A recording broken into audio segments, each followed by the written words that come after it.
Thank you to Salus Music Band for the African vibe. We are in Rwanda, East Africa, on the African continent, and throughout the first part and the second part of your show, there was also always an African vibe inject into your set, inject into your selection of song. It was Pan-African. It was not only about Rwanda, but you went to South Africa, to Nigeria. So thank you for that.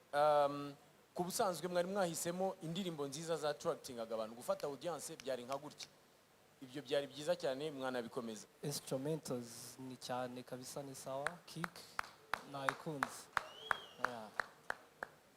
Niyo comment ufite kuri Salus. Salus. A round of applause to the instrumentalists.